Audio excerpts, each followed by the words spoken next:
I am 76 years old, and my hands still carry the smell of pine resin on cold mornings. That is the thing about carpentry. You work with wood for 50 years, and the wood stays in you. When I press my palm flat against a planed board, I can still feel which way the grain runs, still sense where the heartwood ends and the sapwood begins. My eyes are not what they were. My knees speak to me constantly in a language I did not ask to learn. But my hands remember everything. A young man came to see me last autumn from one of the newspapers in Sioux Falls. He wanted to write about the early days of frontier building, about how settlers constructed their first cabins, what methods they used, what they learned. He had a notebook and a fountain pen and the bright forward-leaning attention of someone who has not yet been made patient by time. He asked me what I considered the most significant structure I had built in my 50 years of building work in Dakota Territory. I told him I had not built it. I told him a woman built it in the summer of 1853 on a south-facing hillside 3 miles from a creek that fed into the Missouri River. I told him I had ridden past that construction site in July of that year and kept riding because I was 22 years old and did not understand what I was looking at. He wrote that down. Then he asked me to tell him the rest. This is the rest. Begin with the smoke. That is the image I want you to hold before anything else is said. It was February of 1854, the coldest February in living memory across Dakota Territory. Temperatures had dropped below zero on December the 28th and had not returned above zero in 31 consecutive days. The cold was not weather in the ordinary sense. It was a condition, like altitude or darkness, something the land had simply become and intended to remain. On a morning in the third week of that February, if you stood at the right elevation on the eastern ridge above the settlement and looked west across the valley, you would have seen smoke rising from perhaps a dozen locations. Most of those columns were thick and urgent, the heavy gray smoke of men and women burning wood at desperate rates, feeding fires that consumed their winter supply faster than any of them had calculated. Some of those columns were dark and reluctant, the smoke of green wood cut from frozen trees because the seasoned wood was gone. 1 or 2 locations showed no smoke at all. Those were the abandoned places, where families had loaded what they could carry and set out through the drifts toward the nearest settlement with a proper inn, 40 miles east. But on the hillside to the northwest, the hillside that faced south and caught what little winter sun the territory had to offer, there was one column of smoke that looked different from the rest. It was thin, barely thicker than a candle's breath. It rose steadily and without urgency, a quiet thread against the white sky, suggesting a fire that was doing its work without strain. That smoke came from a structure of 5 rooms built into the hillside by a German widow named Martha Holst. She was burning 6 logs a day. Her nearest neighbor, a man named Klaus Brandt, who ran a trading operation a mile and a half to the east, was burning 24. I want you to hold that image, that thin column of smoke, because everything I am about to tell you is an explanation of how it came to be. It is not a short explanation. The thing that made that smoke possible required a full summer of work and 1 full winter of waiting. And before the work could begin, there had to be a loss that made the work necessary. There had to be a death, and before the death, there had to be a man. Ernst Holst arrived in Dakota Territory in the spring of 1852 with his wife Martha, their son Wilhelm, who was 11 years old, and their daughter Anna, who was 8. He had come from Württemberg, as so many of us had in those years, carrying the combination of modest savings and immoderate hope that the territory seemed to require of its settlers. He had been a blacksmith in the old country, a broad-shouldered, deliberate man, according to Klaus Brandt, who knew him briefly and remembered him with the specific fondness people reserve for the dead who died before they could disappoint anyone. Ernst had purchased 80 acres of bottomland along a creek from a land agent in St. Louis who had described the territory in terms that bore only passing resemblance to its actual character. The land was, in fact, good. Rich black soil along the creek bottom, reliable water, timber on the hillside above. Ernst was not a man who spoke often about his intentions. He worked, and the work was the intention. He spent the spring and summer of 1852 breaking ground on a garden plot and building a cabin. The cabin was built in the standard way, the only way anyone built in that period. Logs notched at the corners, chinked with moss and mud, a single room of 14 feet by 16, a fireplace of stacked sandstone, one door and 2 small windows, 4 walls fully exposed to the elements, sitting on flat ground near the creek. Ernst built it in 11 days, and it was a sound cabin. It kept out wind and rain. That had seemed sufficient. In late July of 1852, he began to show the signs of the fever that was moving through the settlements along the river that summer. By August, the fever had taken hold of him properly. On the 27th of August, he was gone. Marta was 31 years old. She had 2 children, a half-built root cellar, 80 acres of unbroken land beyond the garden plot, and approximately $40 in currency. Her nearest neighbor was Klaus Brandt. The next nearest was a bachelor trapper named Peter Vogt, who lived 3 miles north and kept mostly to himself. She had no family within 500 miles. The frontier does not wait for grief to finish its work. There is too much to do. Marta finished the cabin herself.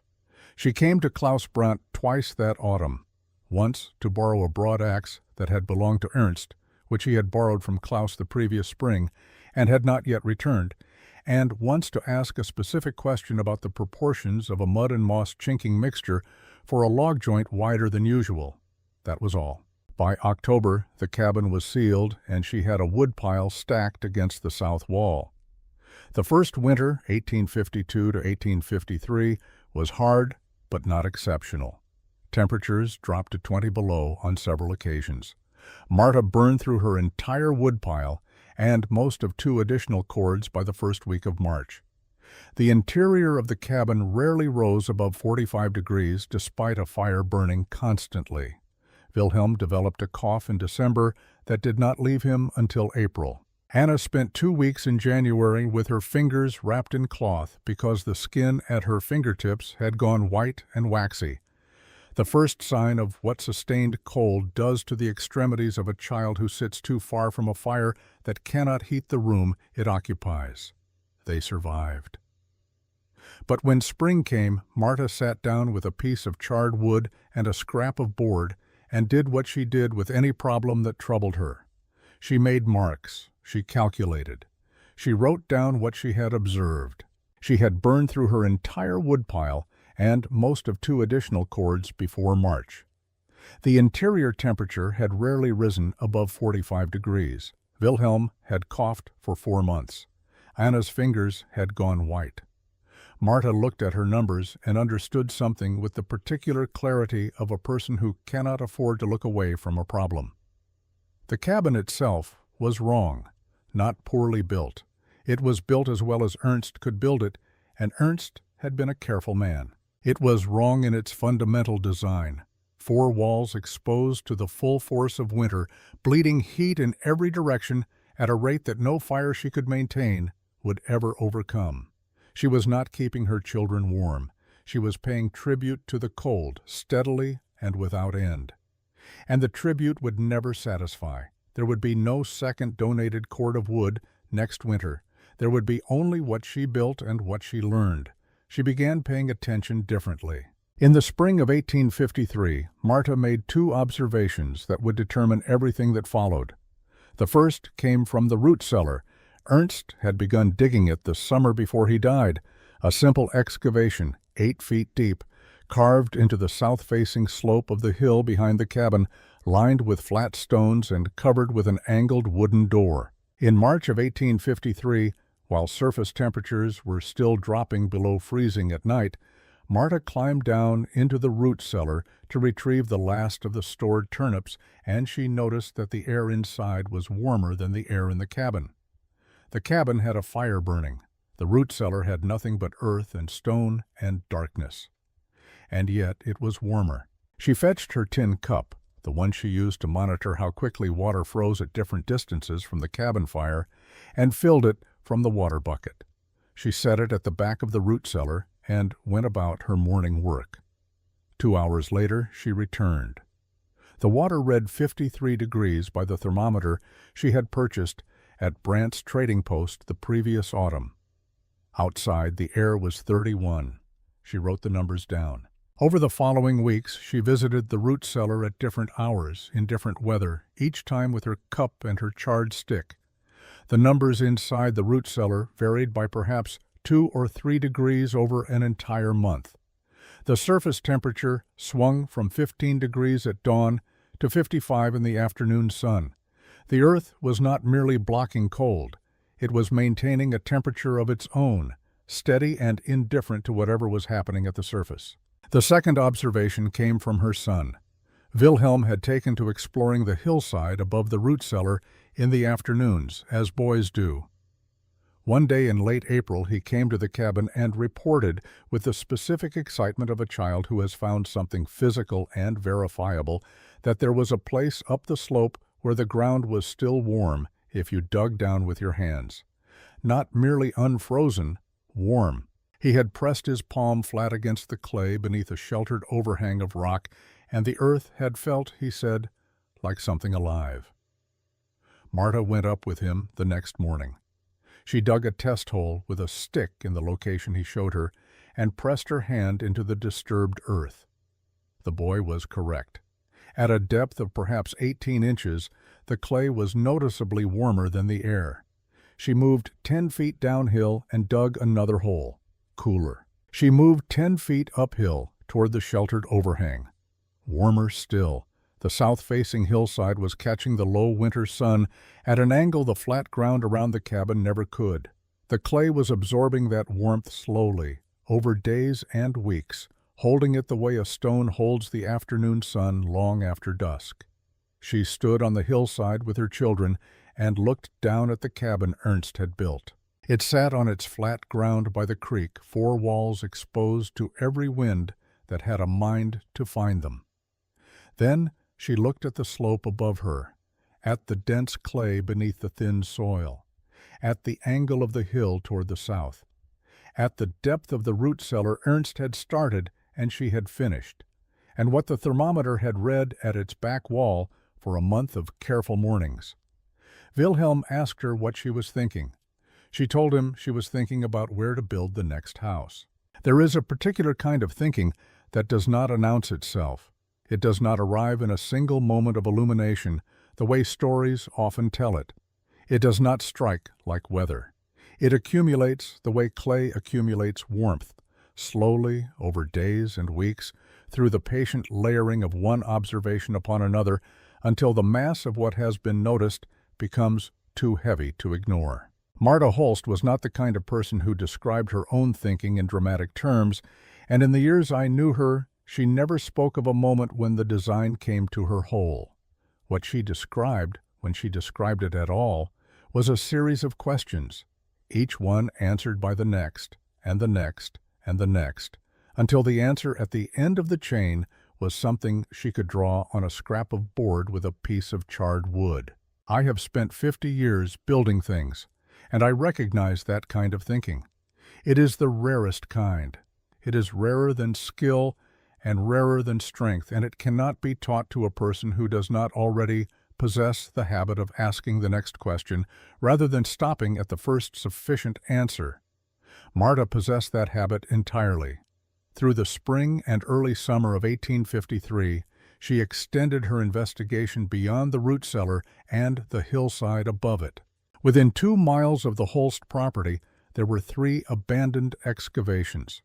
A hand-dug well that had been sunk by a homesteader who gave up and moved on in 1850, a shallow pit that had been started as a cellar for a cabin that was never completed, and a natural depression in a limestone outcropping on the eastern side of the ridge that went back perhaps 12 feet into the rock before narrowing to nothing. Marta visited each one with her thermometer and her cup. The pattern she found was consistent and, once seen, impossible to dismiss. The well shaft, 9 feet deep and 3 feet across, held at 52 degrees on a May morning when the surface temperature was 68. She returned at noon when the air had warmed to 74. The well held at 53. She returned at the following dawn when the air had dropped to 41. The well held at 52. The abandoned cellar pit, only 5 feet deep and partially open to the sky, showed more variation, 48 to 56 over the same series of visits. The shallower the excavation, the more it followed the surface. The deeper the excavation, the more it followed something else entirely, something that had no interest in what the surface was doing. The limestone depression was the most instructive. At the opening, the temperature matched the outside air almost exactly. 6 feet in, it was 54 degrees. At the back of the recess, 12 feet from the entrance, it was 54 degrees. She visited it at dawn, at noon, and at dusk, over 3 consecutive days in different weather. The reading at the back did not change by more than 1 degree across all 9 visits. Marta sat at the entrance of that limestone recess for a long time on the 3rd evening. She was not thinking about caves, she was thinking about a principle as consistent and reliable as water running downhill, one of those laws that nature enforces without exception and without effort, and that most people spend their entire lives observing without ever pausing to consider what it means for the specific problem they are trying to solve. The earth maintained a stable temperature independent of the surface. Not comfortable by human standards, 52 to 55 degrees was still cold by the measure of a woman trying to keep children warm, but it was stable, and stability was the thing her cabin had never possessed. Her cabin swung between 45 degrees with a roaring fire and 32 degrees when the fire burned low overnight in January. That swing was the enemy. That swing was what cost her 3 cords of wood a winter and gave her son a 4-month cough. If a living space began each cold night at 52 degrees, rather than at whatever the outside air had managed to drive it down to, the fire's work was not to overcome a 70-degree deficit between inside and outside. The fire's work was to bridge a gap of perhaps 20 degrees between the Earth's baseline and human comfort. The mathematics were not complicated. They were, in fact, stark. She walked home in the long evening light and wrote the numbers in her record book. The second line of thinking came from the fire itself. It is the kind of thing that sits in front of you every day of your life and asks nothing of your attention because it is so familiar that it has become invisible. Marta made it visible by refusing to look past it. Heat rises, not sometimes, not under certain conditions, always, without exception, with a consistency that matches anything she had observed in the ground temperature readings. The hottest air in any room gathered at the ceiling. The coldest settled at the floor. Smoke went up the chimney regardless of weather. A candle flame leaned upward. A fire built in a pit sent its warmth toward the sky, not toward the earth, not sideways toward the walls, upward along a path that nature had established and enforced without asking anyone's opinion. Every cabin built on the frontier was constructed as though this were not true. Every cabin was a single room, 1 story, with the fire at one end and the sleeping space distributed horizontally away from it.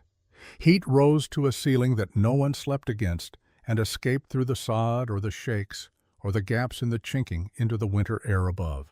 The people who needed the warmth sat at the same level as the fire or lower, in the cold air that settled naturally toward the floor, fighting for proximity to a flame that was sending its best work straight up and out of the building. Marta had built a clay model by this point. 2 stacked chambers made from river clay, each no larger than a cooking pot, connected by a hole she had cut through the shared floor and ceiling. She built it in the root cellar on a flat stone and set a short tallow candle in the bottom chamber. She held a thread near the connecting hole and watched it. The thread moved upward, drawn toward the opening by the warm air the candle produced. She covered the hole with a rag. The thread went still. She removed the rag. The thread moved again. She varied the size of the opening. When the hole was too small, the thread barely registered the movement. The warm air crowded the opening and slowed. When the hole was too large, the candle itself guttered from the draft created by cooler air rushing down one side while warm air tried to push up the other. There was a size at which the airflow was steady and strong without turbulence, a size she could measure with her hand and later transfer to a larger scale. She noted the dimension in her record book. The design that was forming in her mind required these two principles to work together in a single structure. The Earth's thermal stability would provide the baseline. The natural rise of heated air would distribute the warmth upward through the building without any mechanism other than the opening she had sized in a clay model the width of her palm. What remained was the question of form. How do you build a structure that maximizes earth contact, harvests the natural rise of heated air, and remains a place where people can actually live? The answer required a hillside.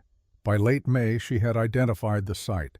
It was 3 miles from the old cabin, on a slope that rose at roughly 40 degrees from a small drainage that ran north toward the creek.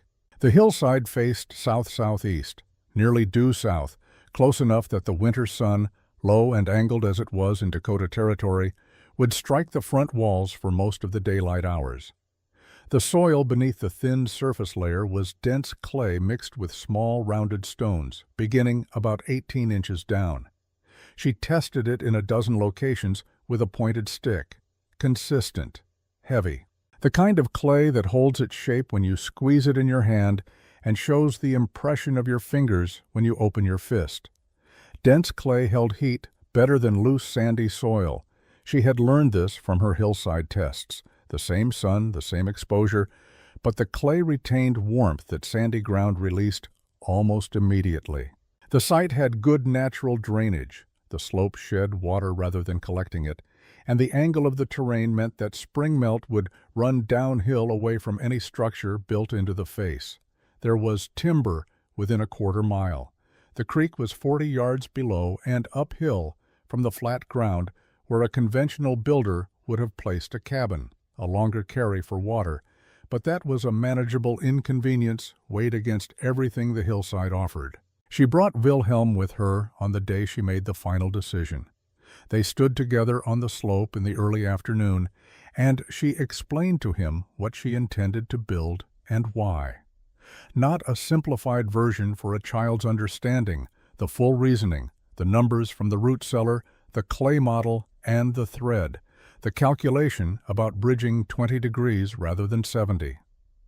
Wilhelm was 12 years old.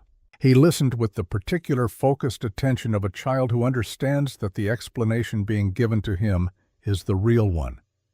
When she finished, he was quiet for a moment. Then he asked how many chambers. 5, she told him. He looked at the slope, measuring it with his eyes the way she had taught him to measure things, not for the impression it gave, but for what it would actually permit. He said, "That will work." She said, "Yes, I believe it will." The construction began on the 7th of July.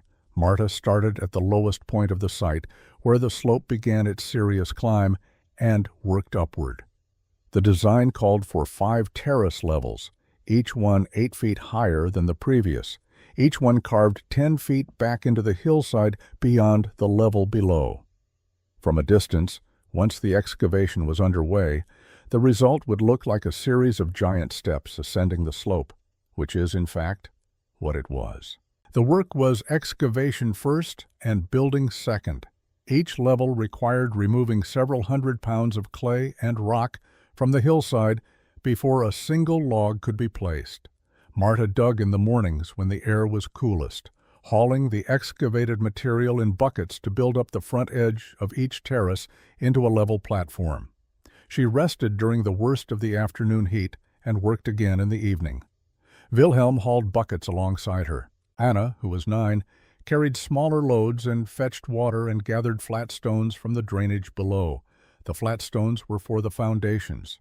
This was the problem that Heinrich Schaefer, the stonemason who had come to look at the site in June, had identified as the critical one.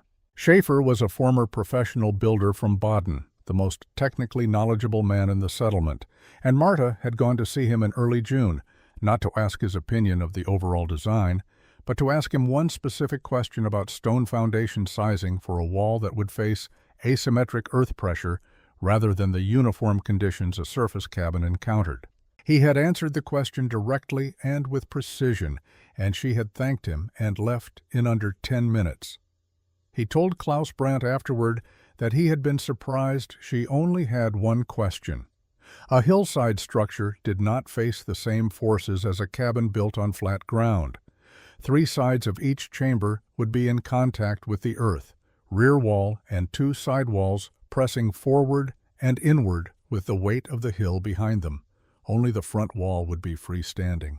The foundations for that front wall needed to resist not just the weight of the logs above, but the lateral pressure of the hillside pushing from behind, a force that conventional cabin construction never had to address. Marta built her front wall foundations 2 feet thick at the base, tapering to 18 inches at the top. She selected the largest and flattest stones from the creek drainage, fitted them together with minimal gaps, and laid each course with the care of someone who understood that what she was building would be asked to push back against a hill.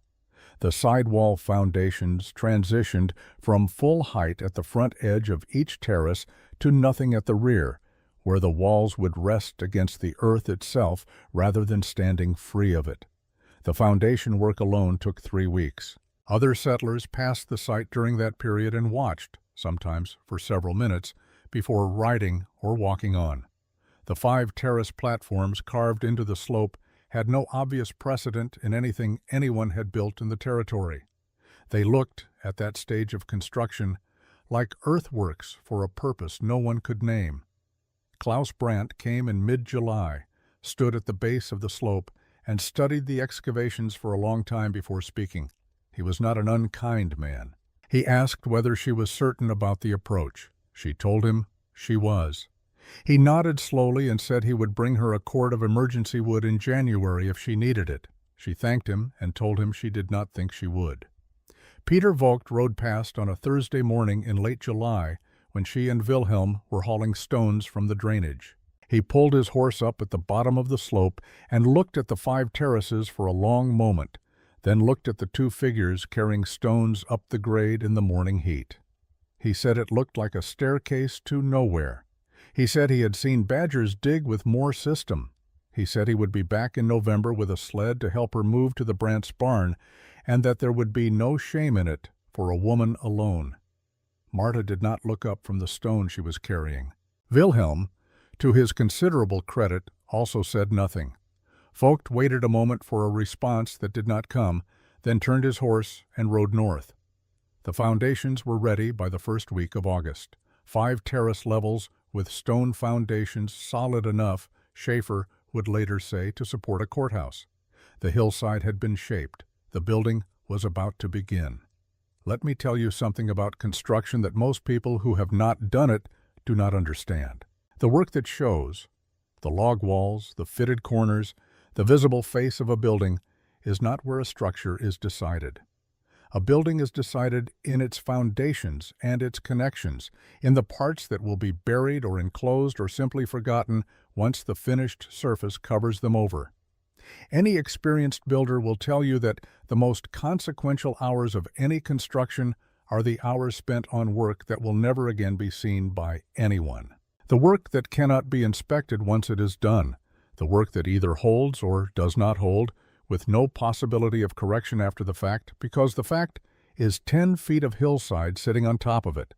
Marta understood this. I know she understood it because when I eventually examined that structure in February of 1854, when the temperature outside was 28 below zero and the 5th chamber was warm enough that I removed my coat, the first thing I did was crouch at the base of the front wall and press my hand against the foundation stones.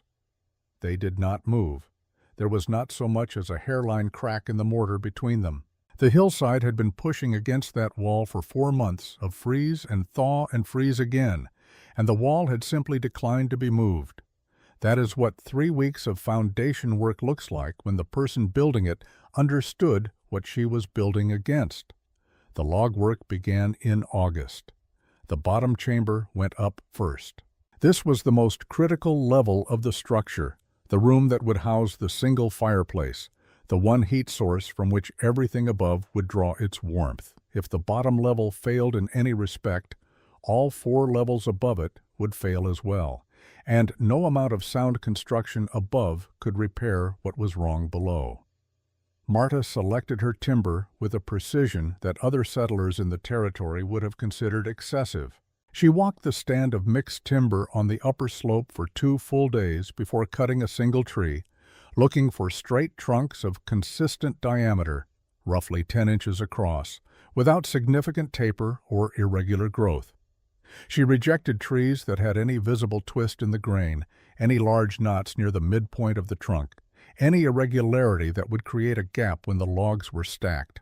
Other builders in those years took whatever trees were convenient and made them fit as best they could. Marta cut specific trees and hauled them downhill on a wooden sled she and Wilhelm had built for the purpose, a low platform on runners that could be loaded with 2 logs and guided down the slope with a rope wrapped twice around a pine. The front wall of the bottom chamber was standard notched corner construction, adapted. Where most frontier builders left rough notches that they would later fill with chinking, Marta shaped each notch carefully so the logs seated against one another with minimal gap. Less gap meant less chinking required. Less chinking meant fewer points of failure over time. The wall went up straight and tight, a quality that Schaefer, when he came to look at it in September, tested by pressing his thumb into the joints along the length of the front wall without finding one he could push into. The side walls were where the design diverged entirely from anything the territory had seen. They extended only halfway across the chamber's width in log construction. The front 7 feet built from stacked timber, the rear 7 feet left as bare earth.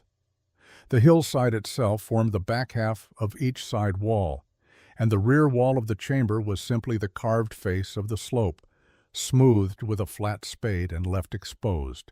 Marta did not seal the earth walls. She wanted contact between the interior air and the clay. The clay would absorb the fire's heat during the day and release it slowly through the night. That was the entire calculation. That was the battery she was building. The sealing of the bottom chamber required the most deliberate work. This sealing would also serve as the floor of the second level, and it had to accomplish 2 things simultaneously that most builders would have considered contradictory. It had to support the weight of a person walking above it, and it had to allow heat to pass through it upward. Marta laid thick poles across the width of the chamber at 12-inch intervals, fitted split planks tightly across the poles, and spread a 6-inch layer of dense clay over the planks. The clay would conduct heat upward. The poles and planks would carry the load. Before the ceiling was sealed, she installed the heat shaft near the rear wall of the chamber, as close to the clay as possible, so that the surrounding earth would keep the shaft walls warm and prevent cold air from descending through it overnight. She cut an opening 18 inches square through the ceiling assembly. She lined this opening with clay-covered planks on all 4 sides and left it open to the second level above. This was the channel through which warm air would rise from the fire and find its way upward through the building. The dimension had been decided months earlier in the root cellar with a candle and a thread. 18 inches allowed steady, strong airflow without the turbulence that a larger opening created. She built the fireplace at the north end of the bottom chamber, a proper firebox of fitted sandstone with a chimney that she constructed to run through all 5 levels and emerge from the hillside above the topmost chamber. The chimney was deliberately narrow, 8 inches across, designed to create strong draft while losing as little heat as possible through its walls on the way up. The 2nd through 5th levels followed the pattern established below, each one adapted to its position deeper in the hillside. Each successive level had more earth contact and less exposed wall surface. The 2nd level had front and partial side walls of log construction. The 3rd level, which would be her primary living space, had log construction only across the front face, with the side walls almost entirely earth and the rear wall completely so. The fourth level was nearly buried, with only a small section of front wall in timber and a single south-facing window 18 inches square. The fifth level, at the top of the structure, was essentially a chamber carved into the hillside with one glass-covered opening to the outside. The surrounding earth at that elevation was 6 feet above the chamber ceiling, 10 feet behind the rear wall, and several feet on either side. 800 cubic feet of clay and rock surrounded the uppermost chamber. It would take days to warm that mass from the temperature the earth already held, but once warm, it would hold heat the way a stone oven holds heat, not from the fire, but from itself. Before sealing the chambers, Marta added 2 features that the standard frontier builder would not have thought to include. The first was ventilation.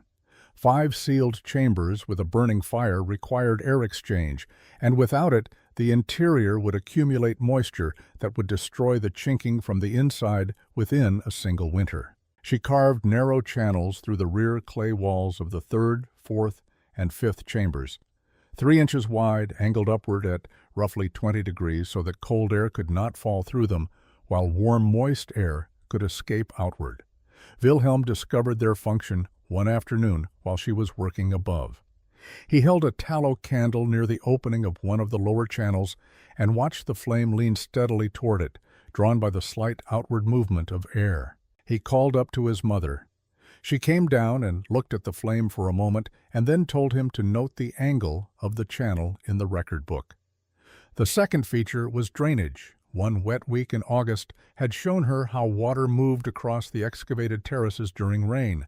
It gathered at the base of each front wall if nothing directed it elsewhere. She installed a stone apron at the forward edge of each terrace, a slight outward slope of fitted flat stones that directed surface water away from the wall foundations rather than toward them. The work added 4 days to the construction schedule. It would prevent the chinking at the base of each front wall from softening and failing during the spring thaw. Builders who later copied the design without the drainage apron discovered this problem themselves in April of their first year. Those who had seen Marta's terraces carefully enough to copy the stone apron did not. The chinking went on in October. The mixture she had arrived at through trial over several weeks was not the standard mud and moss that every cabin in the territory used.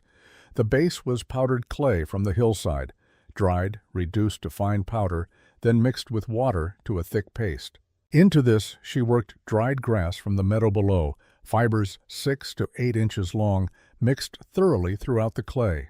The grass served the same purpose that fiber serves in any composite material. A crack beginning in one section of the clay would propagate until it reached a grass fiber, and there it would stop. The chinking could flex slightly under the movement of the logs without splitting into channels that admitted wind. The binding agent was rendered tallow. She had 3 tallow candles remaining from the previous winter's supply, and a quantity of rendered fat from the autumn butchering. She mixed the tallow into the clay and grass paste while it was still warm from the rendering, working quickly because the mixture stiffened as it cooled. The tallow made the chinking slightly elastic, waterproof, and adhesive. It bonded to the log surfaces in a way that mud alone never managed. It had a smell in cold weather, a faint animal warmth that she noticed each time she worked with it and that she would associate in later years with that particular October and nothing else. She applied the mixture to the exposed front walls in layers, building up a seal 2 inches thick in places, packing it into every gap with a flat stick, smoothing the surface flush with the log faces. The transition points where log walls met the hillside received extra thickness. These junctions were the most vulnerable to moisture infiltration, and she sealed them with particular attention.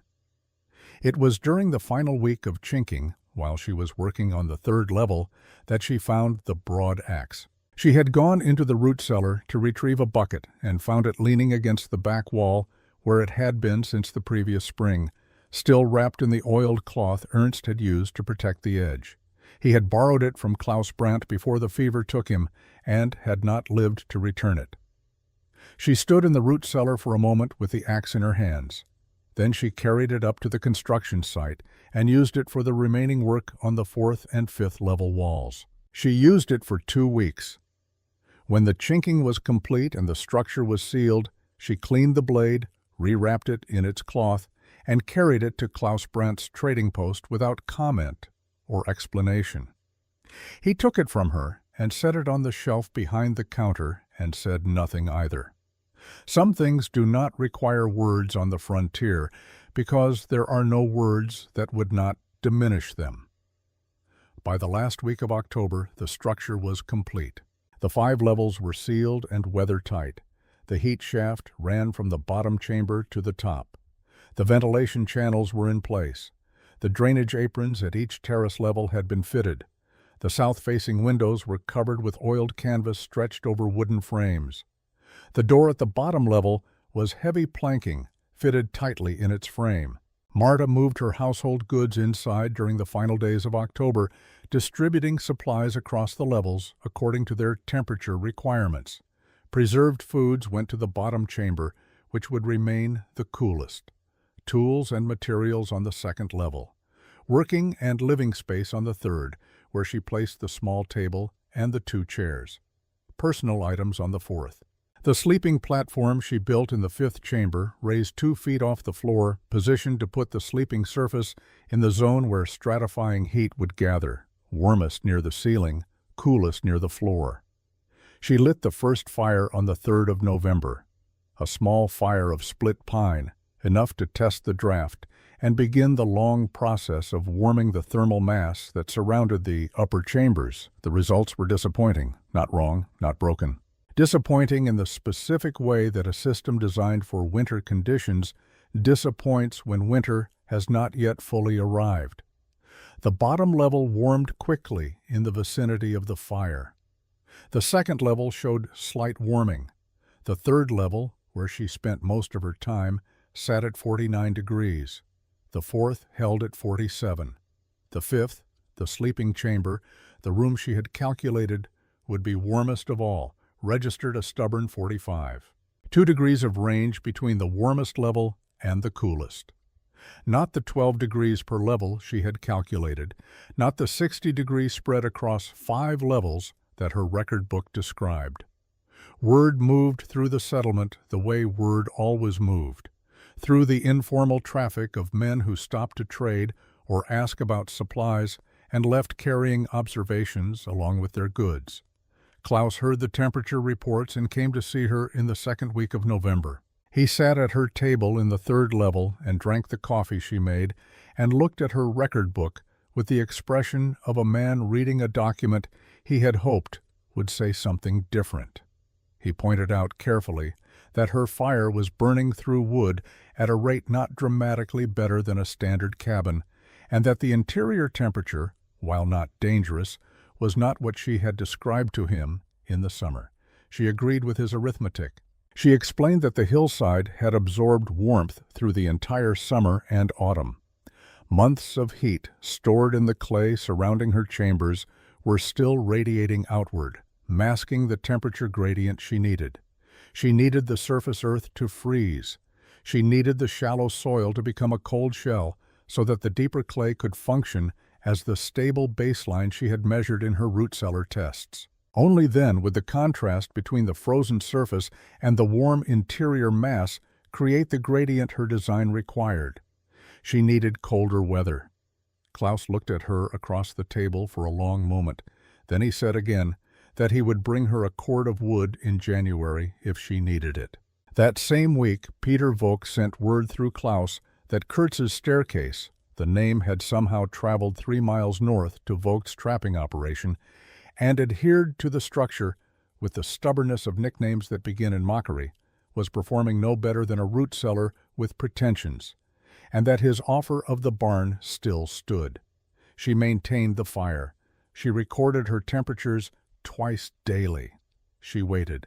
December came in mild. The gradient stayed shallow. Outside, other settlers went about the established routines of a frontier winter, cutting wood, checking stores, banking cabin walls with packed snow for insulation, making the 100 small calculations about fuel and food and temperature that determined whether a winter was manageable or not. The standard methods, the proven methods, the methods that had kept people alive in this territory for years, imperfectly and at considerable cost, but alive. In the third week of December, Wilhelm came to her one evening after Anna had gone to sleep in the fourth level, where it was slightly warmer than the room below. He sat down across the table from her and was quiet for a moment in the way he had been quiet since his father died, not empty, but thinking. Then he asked her whether she thought they should go to the Brants for the winter. He said it carefully and without accusation. He said that Thomas Brant was there, his friend from the summer, and that the cabin was warm and there would be room. He said he understood why she had built this, and he was not saying she was wrong. He was asking whether the right answer, given the numbers in the record book, might be to wait until spring and try again. He was 12 years old. He had hauled several tons of clay and stone up a Dakota hillside over the course of a summer. He had earned the right to ask the question honestly. Marta opened the record book on the table between them. She did not turn to the November and December readings, which told a discouraging story. She turned to the earlier pages, to the root cellar measurements from March and April, to the abandoned well shaft and the limestone recess, to the clay model experiment in the root cellar and the thread that moved when the hole was open and went still when it was blocked. She walked him through each observation in the order she had made it. She showed him the calculation about bridging 20 degrees rather than 70. She explained as plainly as she knew how why the structure needed the surface earth to freeze before the deeper clay could do the work she had designed it to do, and why that freezing had not yet happened in a December that had been mild by the territory's usual measure. She told him the physics were sound. She told him she needed him to believe that for a few more weeks. He looked at the record book for a while. He looked at the numbers she had made over 6 months of careful mornings with a thermometer and a charged stick. Then he looked at her. He said, "All right." He went upstairs to the fourth level and went to sleep. On the 28th of December, the temperature dropped from 22 degrees to -12 overnight. By dawn of the 29th, it was -18. By the 2nd of January, it had reached -26, and it did not return above zero for 31 consecutive days. She woke before dawn on the 29th of December, and she knew before she opened her eyes. Not from a sound, not from any particular sensation she could have named precisely in that first moment of waking. It was something more fundamental than that. The quality of the air against her face, the specific character of the cold that was not, somehow, the cold she had been waking to every morning for the past 6 weeks. She lay still on the sleeping platform in the fifth chamber and breathed it in, and understood, without yet reaching for the thermometer, that something had changed in the night. She lay there for a little while longer. Outside, she would learn later that morning, when she opened the bottom-level door and held her thermometer in the air for 90 seconds, the temperature was -18 degrees, the kind of cold that turns exhaled breath to ice crystals before it has traveled a foot from your mouth.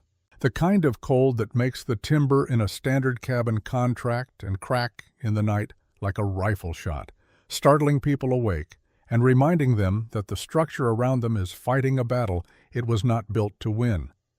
Inside the fifth chamber, the air was warm, not the faint provisional warmth of a room that has a fire burning 2 floors below it. Warm in the settled, massive way of a room that has been held at temperature by something larger and more patient than a fire, by 800 cubic feet of clay and rock that had spent 3 weeks slowly absorbing heat and had now, with the surface of the hillside frozen solid and the shallow earth transformed from a radiating body into an insulating shell, nowhere left to send that warmth except inward. She reached for the thermometer. She descended through the structure level by level, reading and recording. Bottom chamber, near the banked coals of the previous night's fire, 54 degrees. Second level, 59 degrees. Third level, her table and her chairs, and the record book open on the surface where she had left it, 65 degrees. Fourth level, where Anna was still sleeping with both arms outside the blanket in the unconscious ease of a child who is not cold, 72 degrees. Fifth level, where she had just woken from the first genuinely warm night she had spent in Dakota Territory since the autumn of her first year, 80 degrees. 26 degrees of range across 5 levels, more than 5 degrees per level. Not the 12 she had calculated, not yet. The earth was still adjusting. The frozen surface was newly frozen, the insulating shell still forming, the deeper clay still climbing toward the equilibrium her measurements had predicted. The system was not complete, but it was working. It was unmistakably, measurably, reproducibly working. She recorded the numbers twice.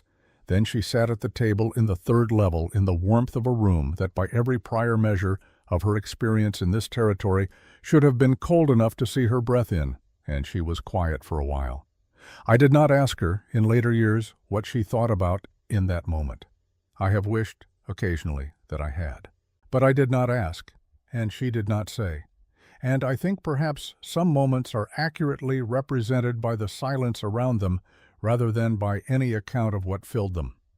Over the 2 weeks that followed, as the cold deepened and held, and the hillside surface froze to a depth that made the ground ring underfoot like iron, Marta watched the gradient strengthen day by day with the focused attention of a person whose calculations are being confirmed 1 decimal at a time.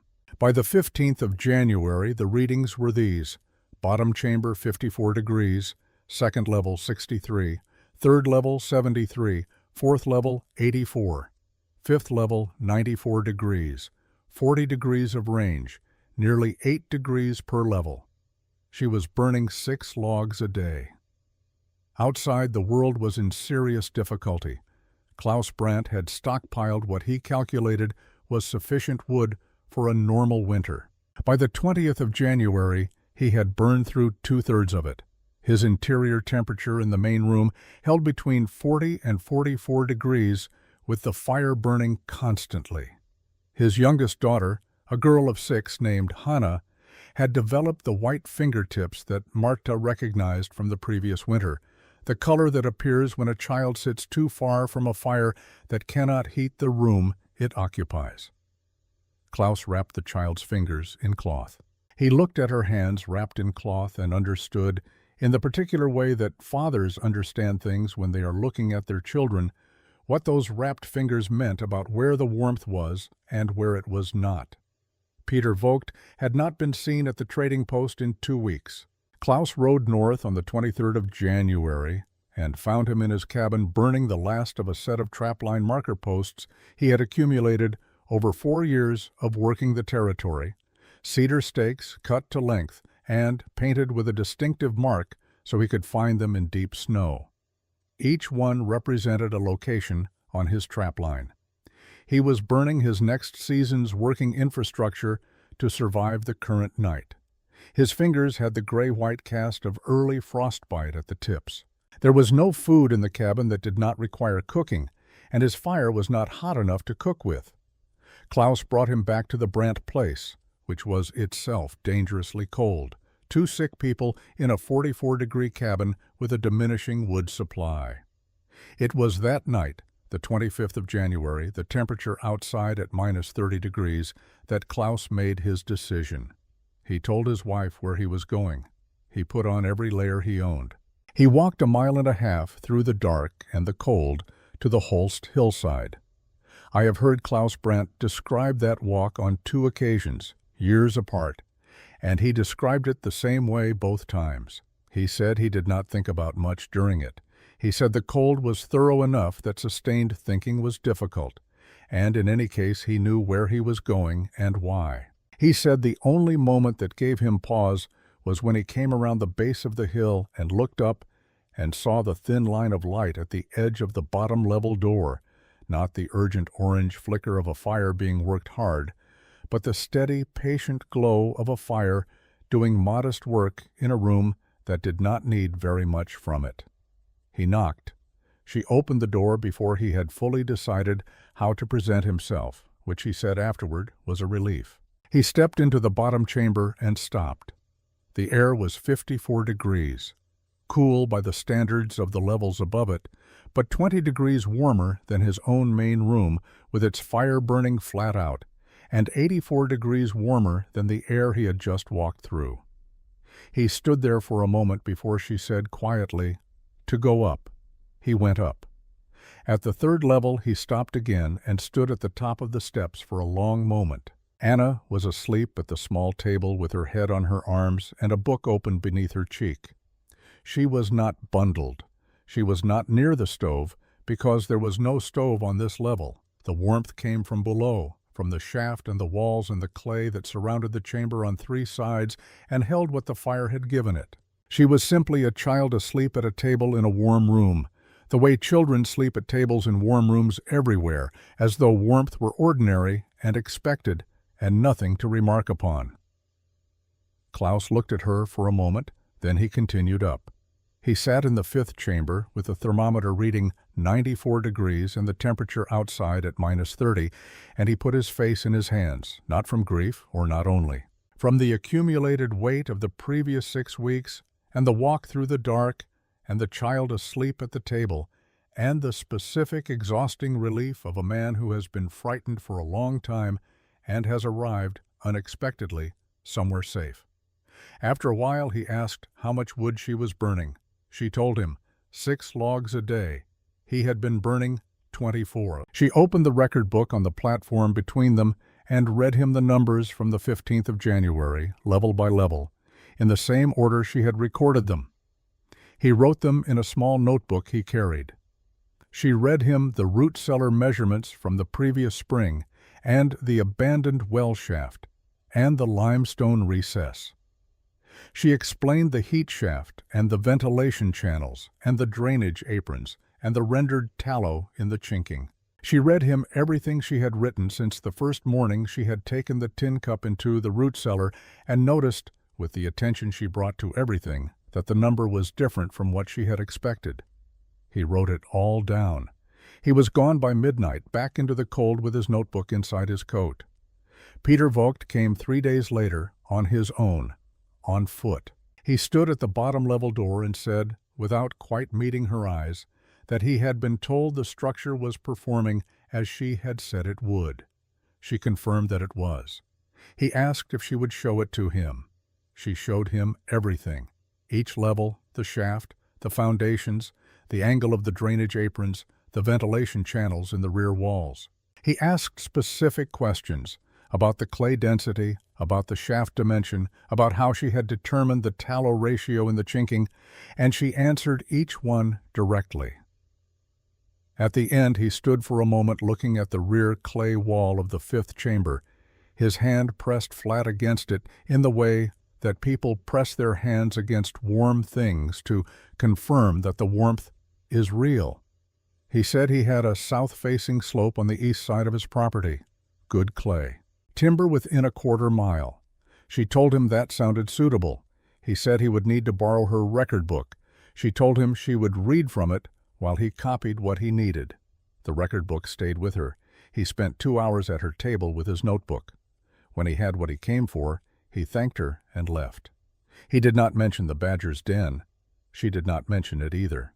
There are negotiations on the frontier that are conducted entirely in the absence of the thing being negotiated, and both parties understand the terms. Heinrich Schaefer came in the first week of February, not in need but in professional obligation. He spent 3 hours in the structure with his measuring tape and his notebook. He tested the foundation stones. He examined the heat shaft from below and above. He pressed his hands against the clay walls of the upper chambers and held them there, feeling the warmth that radiated from the earth itself, not from the fire, which was 50 feet below him, but from the stored warmth of the clay that had been accepting heat for 2 months and was now giving it back. He asked her, at the end of 3 hours, where she had learned to address the asymmetric foundation problem. She said she had not known it was a problem until the hill told her. He wrote something in his notebook. Then he said, to the wall rather than to her that the construction was more carefully done than he had expected. He said it once, quietly, and did not repeat it. It was, from Schaefer, considerably more than nothing. By the spring of 1854, 7 men in the settlement had selected sites and begun planning. Klaus built a 3-level version that summer on the gentler slope behind his trading post, adapted to the grade his land offered, and found that it reduced his firewood use by more than half.